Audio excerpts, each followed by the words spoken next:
Seja bem-vindo a você, eu sou a Juliara e no vídeo de hoje eu venho falar sobre espírito vingativo, mais precisamente sobre o Onryo, a classe a qual a maldição do Yuta Okkotsu de Jujutsu Kaisen Zero se encaixa. Sim, nós temos mais um vídeo de Jujutsu Kaisen aqui no canal, e caso você não saiba por que eu estou falando disso, eu tenho mais dois vídeos aqui. Um sobre o Ryomen Sukuna, que é a maldição ali que está dentro do Yuji Itadori, e também tem um vídeo sobre os poderes do Fushiguro, que são os Shikigamis. Então eles vão estar todos aqui nos cards e você pode acessar a qualquer momento.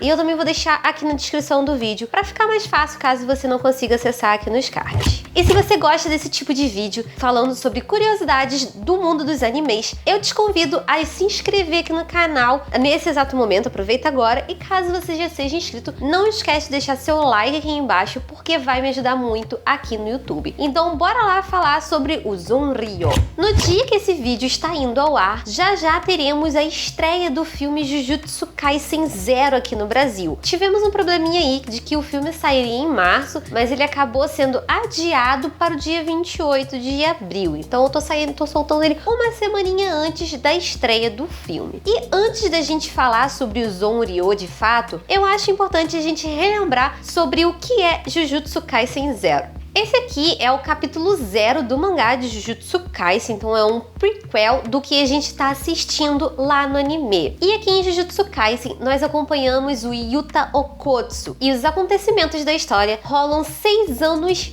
antes, quando ele era pequenininho e tinha uma amiguinha dele, a Rika, que era tipo a namoradinha dele. E num determinado dia ela entrega um anel pro Yuta e eles prometem um ao outro que quando eles fossem mais velhos, quando eles ficassem adultos, eles iriam se casar. Só que se isso tivesse acontecido, a gente não teria Jujutsu Kaisen Zero. Então, como você já pode imaginar, essa promessa dos dois foi quebrada, só que foi porque a Rika acabou falecendo em um acidente. Depois desse falecimento dela, ela virou um espírito amaldiçoado e ficou atrelado ao Yuta, e ela chegava a machucar pessoas que chegassem perto dele. De acordo com as próprias classificações de Jujutsu Kaisen, a Rika é um espírito vingativo chamado Koju Onryo, e ele é de uma classe especial, é da classe S. Os Onryo são uma classe dos espíritos Yurei que existem de fato na cultura japonesa. De acordo com os japoneses, todas as pessoas têm uma alma ou um espírito, e eles, de acordo com a cultura, são chamados de Reikon.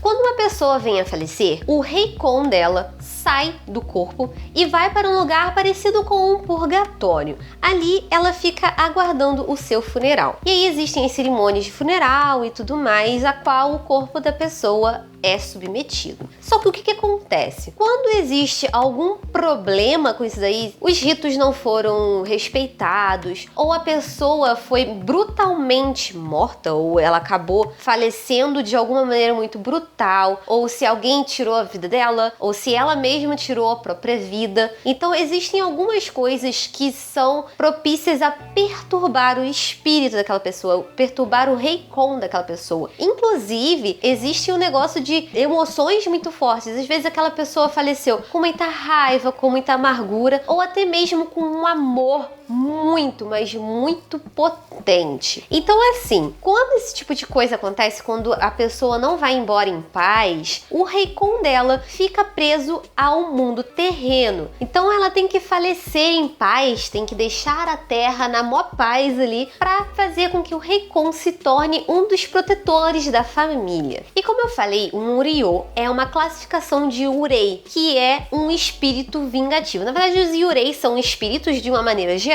e o Onryo é a classificação para espírito vingativo. Quando a gente vai pesquisar sobre Yurei, a gente acaba dando de cara com várias classificações diferentes. A gente consegue achar a classificação de Yurei para mães, para aristocratas, para pessoas que são mais pobres, enfim, a gente vai achando diversas classificações de Yurei. E o Onryo é específico para espíritos vingativos. Então aqui no caso dos Onryos, as emoções deles que acabam prendendo a terra. E não só ficam presos à terra, como também presos às pessoas que estão ligadas, direta ou indiretamente, ao seu falecimento. É dito que os Onryo são extremamente fortes, causando não apenas a morte de alguém, como também desastres naturais, como terremotos, tempestades, seca, esse tipo de coisa. Os Onryo amaldiçoam as pessoas ou os lugares que eles estão assombrando da pior maneira possível e ainda podem passar maldições para outras pessoas, como forma de doenças assim, criando um círculo gigantesco de morte e destruição. Isso tudo é porque os Onryo não fazem distinção em relação a quem eles vão assombrar e tudo mais. Eles só querem saciar a sede de vingança. Então, ao contrário dos Yorei e Yokai, que acabam sumindo depois que são exorcizados, as maldições dos Onryo acabam ficando durante bastante tempo ali naquela área onde ele esteve assombrando. Inicialmente, os Onryo não tinham uma aparência específica, mas ele ficou muito popular no teatro Kabuki. E esse teatro aí que acabou dando certas características para os Onryo. E nós temos 3 delas. Um kimono bem longo branco, cabelos negros longos e também uma cara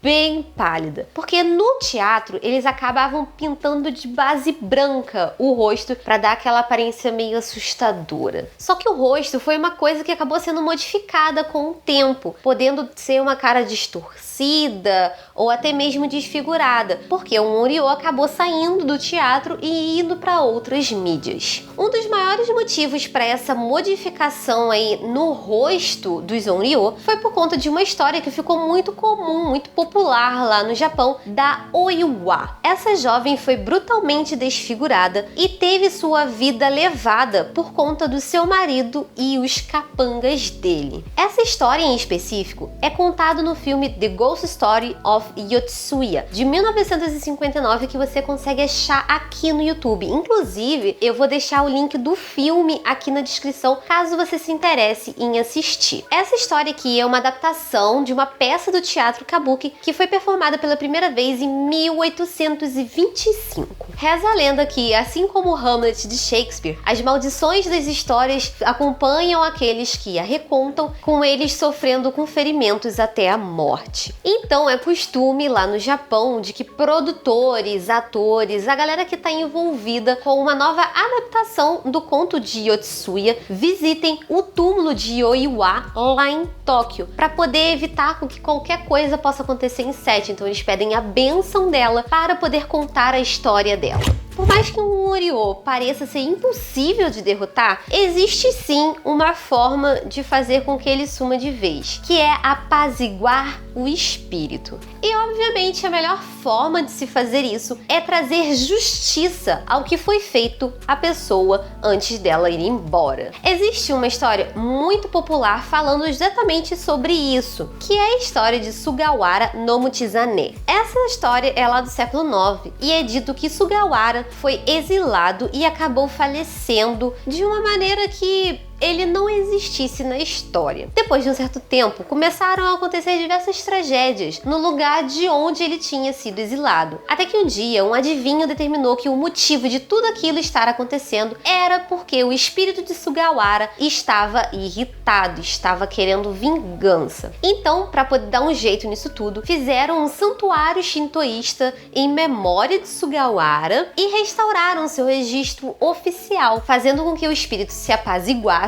e subisse ao status de kami, que é um espírito reverenciado. Dentro da cultura pop, nós temos 2 Onryos extremamente conhecidos, que são a Sadako e a Kayako, de Ringu e Ju-on, ou como a gente conhece aqui no ocidente, o chamado e o grito. Então sim, a Samara e as crianças do grito são Onryos. Inclusive, a Samara, se você prestar bem atenção, ela tem as características físicas que são utilizadas no teatro Kabuki, que é uma longa veste branca, cabelos longos negros e uma cara desfigurada. E falando em Samara, recentemente esse Onryo foi adicionado no jogo Dead by Daylight, onde a gente já tem mais um Onryo Onryo, que é o espírito, que é um dos killers do jogo. E falando ainda em jogo, no Killer Instinct, nós temos o Hisako, também é um Onryo ali. Então sim, nós temos alguns Onryos espalhados pela cultura pop, e eu quero saber se eu tô perdendo algum aqui, então você deixa aqui nos comentários me falando qual Onryo, qual espírito vingativo que eu esqueci de mencionar aqui neste finalzinho de vídeo. Então é isso, eu espero que você tenha gostado de saber mais sobre esse espírito vingativo que acompanha o Yuta Okkotsu de Jujutsu Kaisen Zero. E eu quero saber também, você está ansioso para esse filme? Você está ansioso para este filme? Me conte aqui nos comentários que eu quero saber também. Eu espero que você tenha gostado desse vídeo. Se você gostou, não esquece de deixar seu like aqui embaixo. Caso você ainda não seja inscrito no canal, se inscreve aqui também para ajudar o meu trabalho aqui no YouTube. E aqui no final estão aparecendo mais 2 vídeos para você continuar acompanhando o meu trabalho aqui no Zona. Eu espero te ver no próximo. Até lá! Tchau, tchau!